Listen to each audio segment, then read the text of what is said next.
warahmatullahi wabarakatuh. Salam sejahtera bagi kita semua. Perkenalkan, nama saya Dea Dwi Rahmawati, NIM 2050 dari Prodi Pemanfaatan Sumber Daya Perikanan, Fakultas Perikanan dan Ilmu Kelautan, Universitas Brawijaya.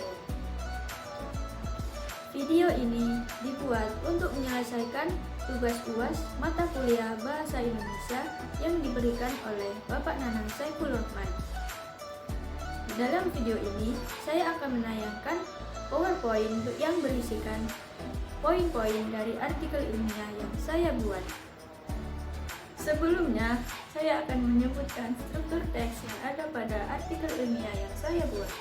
Yang pertama yaitu judul, yang kedua abstrak, yang ketiga pendahuluan, yang keempat kajian pustaka, yang kelima metode penelitian, yang keenam hasil dan pembahasan, dan yang terakhir adalah penutup. Nah, yang pertama adalah judul. Judul yang saya buat adalah Potensi Keberagaman Ikan Koi sebagai Ikan Hias di Indonesia. Mengapa saya membuat judul ini? Karena saya tertarik dengan ikan koi yang memiliki jenis dan warna yang sangat beragam dan memiliki potensi yang besar untuk dikembangkan. Yang kedua adalah abstrak. Penelitian saya yang berjudul Potensi Keberagaman Ikan Koi sebagai Ikan Hias di Indonesia yang bertujuan untuk mendapatkan informasi yang lebih jelas dan memberi ilmu yang bermanfaat tentang potensi keberagaman ikan koi sebagai ikan hias dari dalam negeri maupun luar negeri. Di dalam abstrak ini juga terdapat metode penelitian yang digunakan untuk menjawab rumusan masalah yang terdapat pada bagian pendahuluan dan berisi harapan dari artikel ilmiah yang nantinya dapat mengedukasi masyarakat tentang potensi keberagaman ikan koi khususnya di Indonesia. Yang ketiga adalah pendahuluan. Indonesia merupakan negara yang memiliki perairan yang sangat luas dan memiliki berbagai macam jenis ikan hias yang beraneka ragam. Salah satunya adalah ikan koi. Ikan koi adalah salah satu jenis ikan hias di Indonesia yang memiliki nilai jual tinggi di pasaran internasional, sehingga banyak penggemar ikan tertarik untuk memelihara ikan koi tersebut. Ikan koi sendiri cukup menjanjikan apabila dijadikan ladang bisnis yang berkembang di Indonesia, karena cukup mudah dalam pemeliharaannya dan membutuhkan perlakuan yang sederhana. Harga ikan koi sendiri terbilang cukup menggiurkan bagi para peternak, apalagi peminatnya juga cukup banyak. Sebagai negara produsen ikan hias dunia, kekayaan hayati Indonesia sudah banyak dikenal, serta produk Indonesia dikenal memiliki berbagai jenis ikan hias. Oleh karena itu, kehadiran ikan koi selalu berdampak negatif apabila dipelihara layaknya seperti ikan hias. Serta ikan koi dapat dijadikan sarana rekreasi atau menyalurkan hobi dengan menikmati keindahannya. Dari latar belakang yang sudah saya sebutkan di atas, timbullah beberapa pertanyaan, yaitu bagaimana pengaruh kualitas bentuk dan warna terhadap permintaan pasar, lalu jenis ikan koi apa yang paling banyak dicari dan laris di pasaran, dan yang terakhir yaitu bagaimana potensi ekonomi ikan koi sebagai ikan hias di Indonesia.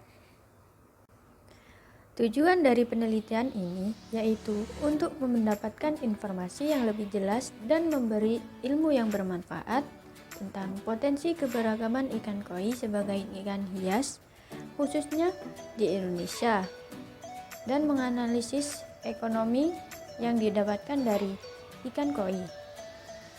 Nah, manfaat artikel ilmiah yang saya buat bagi masyarakat, yaitu agar masyarakat dapat menambah pengetahuan tentang potensi keberagaman ikan koi sebagai ikan hias di Indonesia yang banyak dan beragam.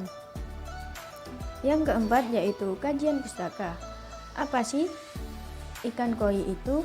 Ikan koi merupakan ikan hias yang sangat menarik dan dikatakan memiliki warna yang indah dan jenis yang bermacam-macam, sehingga banyak digemari oleh masyarakat.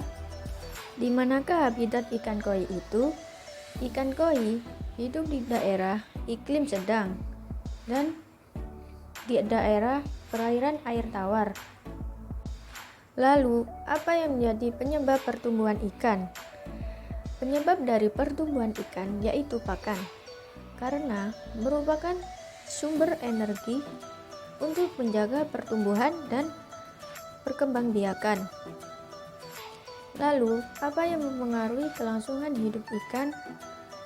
Kelangsungan hidup ikan dipengaruhi oleh kondisi perairan hidupnya, mengingat besarnya potensi pencemaran perairan yang ditimbulkan dari metabolisme yang mengendap di dasar perairan.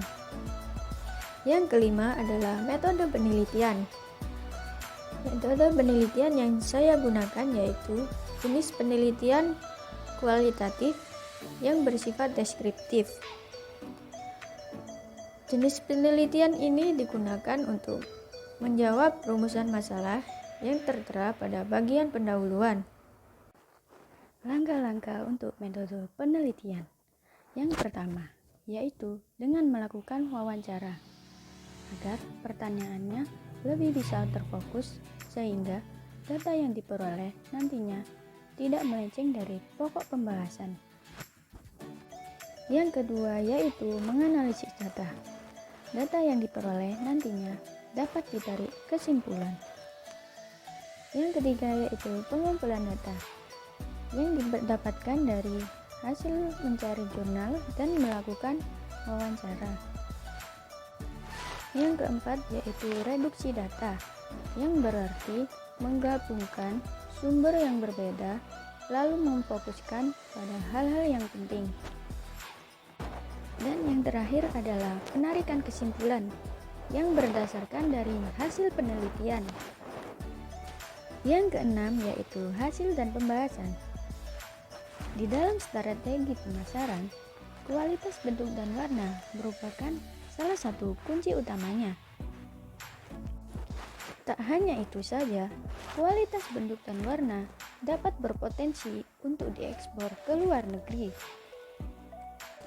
Salah satu jenis ikan koi yang banyak dicari dan laris di pasaran adalah jenis ikan koi kohaku. Ikan koi juga memiliki potensi untuk dikembangkan, serta potensi dari ikan koi dapat mengangkat kesejahteraan masyarakat dan dapat mengenjot penerimaan uang kas negara dari sumber devisa atas ekspor ikan hias. Yang ketujuh adalah penutup, yang berupa kesimpulan dan saran. Berdasarkan penelitian di atas, dapat disimpulkan bahwa ikan koi memiliki beberapa potensi untuk dikembangkan. Keberagaman ikan koi juga berpeluang besar dalam perdagangan dunia. Kualitas bentuk dan warnanya juga dapat diekspor hingga ke luar negeri. Oleh karena itu, ikan koi memiliki dampak negatif bila dipelihara, dijadikan ladang bisnis, dan dijadikan sarana rekreasi dengan menikmati keindahannya. Saran untuk penelitian selanjutnya tentang potensi keberagaman ikan koi sebagai ikan hias di Indonesia yaitu agar dapat melihat potensi keberagaman ikan koi yang cukup banyak serta dapat dijadikan salah satu sumber pendapatan.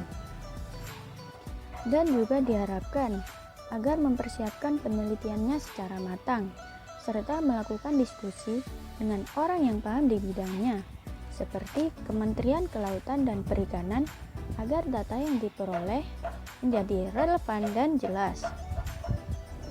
Nah, telah selesai penyebaran dari artikel ilmiah saya, yaitu potensi keberagaman ikan koi sebagai ikan hias di Indonesia. Naik delman ke Tasikmalaya, jangan lupa membeli donat. Demikian penjabaran dari saya. Semoga bisa bermanfaat. Wassalamualaikum warahmatullahi wabarakatuh.